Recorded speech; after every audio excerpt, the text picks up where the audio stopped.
नमस्कार, जय श्री कृष्ण। पहले अध्याय में हमने पढ़ा कि अर्जुन जो है बहुत ही शोक संतप्त हो जाते हैं और युद्ध करने के लिए इनकार कर देते हैं।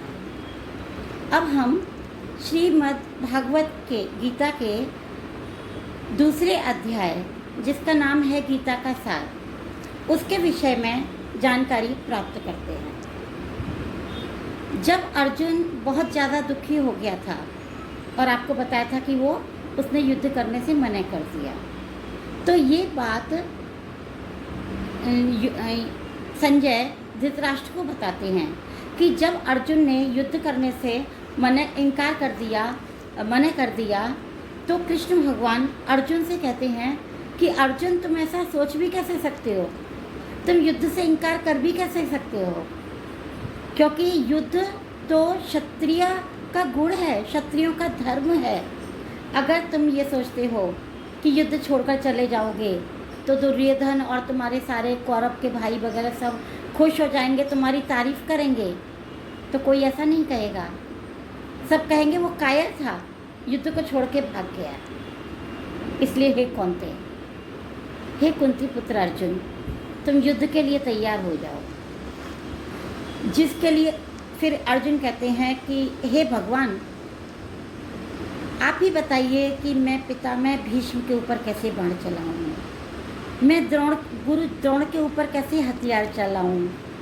मैं ये सोच के इस शोक से निकल नहीं पा रहा हूँ कि मैं इस अपने दुख को कैसे दूर करूं। तब कृष्ण भगवान अर्जुन को समझाते हैं कि अर्जुन, शरीर जो है वो नश्वर है। हम एक शरीर को छोड़कर दूसरा शरीर धारण करते हैं, लेकिन जो आत्मा है वो अजर अमर है। आत्मा कभी भी दूसरा जन्म नहीं लेती है, और शरीर तो हम एक शरीर को छोड़कर दूसरे शरीर को धारण कर लेते हैं। यैनं वेत्ति हन्तारं यश्चैनं मन्यते हतम् उभौ तौ न विजानीतो नायं हन्ति न हन्यते। जो ये सोचते हैं कि आत्मा मरती है या मारी जाती है, वो दोनों ही गलत हैं, क्योंकि आत्मा न तो मरती है और ना ही मारी जाती है। इसलिए अर्जुन, तुम शोक को त्यागो और युद्ध करो। न जायते म्रियते वा कदाचिन्नायं भूत्वा भविता वा न भूयः अजो नित्यो शाश्वतोऽयं पुराणो न हन्यते हन्यमाने शरीरे। ये आत्मा तो कभी पैदा हुई न मरती है, शाश्वत है, पुरातन है।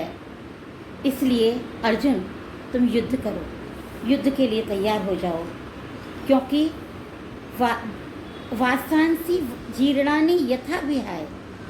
भगवान कहते हैं वासांसी जीर्णानि यथा विहाय नवानि ग्रहाति नरो पुराणी तथा शरीराणि विहाय जीर्णा न्यान्यानि संयाति नवानि देहि। जिस प्रकार हम पुराने वस्त्र को त्याग कर नया वस्त्र धारण करते हैं, उसी प्रकार हमारी आत्मा भी पुराने शरीर को त्याग कर नया शरीर धारण करती है। इसलिए अर्जुन, तुम शोक को त्याग दो और युद्ध के लिए तैयार हो जाओ। भगवान कहते हैं कि अर्जुन, विद्वान तो वही है जो अपनी इंद्रियों को वश में करता है। यानी सुख और दुख ये तो आते जाते रहते हैं, कभी सुख है, कभी दुख है, कभी जीवन है, कभी मरण है। जो सभी अवस्थाओं में तटस्थ रहते हैं, जो अपने आप को संयमित करके रखते हैं, वह विद्वान होते हैं। इसलिए हमें शोकाकुल नहीं होना चाहिए, क्योंकि जो होना है, आपको अपना क्षत्रिय चित्त कर्म जो है युद्ध, वो करना चाहिए। भगवान कहते हैं कि न्याय के लिए की गई हिंसा से पाप नहीं लगता, क्योंकि न्याय के लिए जो हिंसा की जाती है वो धर्म होता है। जैसे हम समझते हैं ना, हमारे जो सैनिक होते हैं वो युद्ध भूमि पर जाते हैं, तो हम उन्हें युद्ध भूमि में जब मरते हैं तो ये नहीं कहते कि सरकार ने हत्या कर दी, हम कहते हैं कि हमारे सैनिक शहीद हो गए। हम उनको जन्म जन्मांतर तक नमन करते रहते हैं। इसी तरह जो युद्ध भूमि में मरता है वो अमर हो जाता है और सद्गति को प्राप्त होता है। इसलिए अर्जुन, तुम अपनी इंद्रियों पर वश रखो और युद्ध करो, क्योंकि युद्ध से ही तुम्हें यश की प्राप्ति होगी। और न्याय के लिए किया हुआ युद्ध कभी भी जो है हिंसा नहीं मानी जाती है, वो न्यायोचित होता है। इसको मैं आपको आसान शब्दों में इस तरीके से बताती हूँ कि जैसे पन्नाध्याय की शायद कहानी आप लोगों ने सुनी होगी। पन्नाध्याय थी तो वो उसको रानी ने अपना पुत्र दे दिया पालन पोषण करने के लिए कि यहाँ पर चित्तौड़ में जो है ये राजकुमार सुरक्षित नहीं है, तो तुम इसकी रक्षा करो। पन्नाध्याय का खुद का भी एक पुत्र था चंदन, और पन्नाध्याय चंदन और उदयवीर दोनों का पालन पोषण कर रही थी।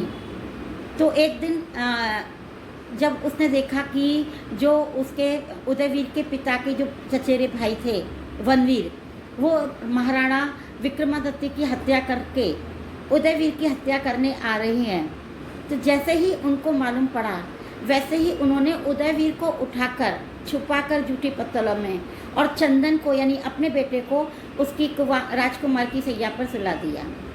और वनवीर आया और उसने लेके चंदन की हत्या कर दी।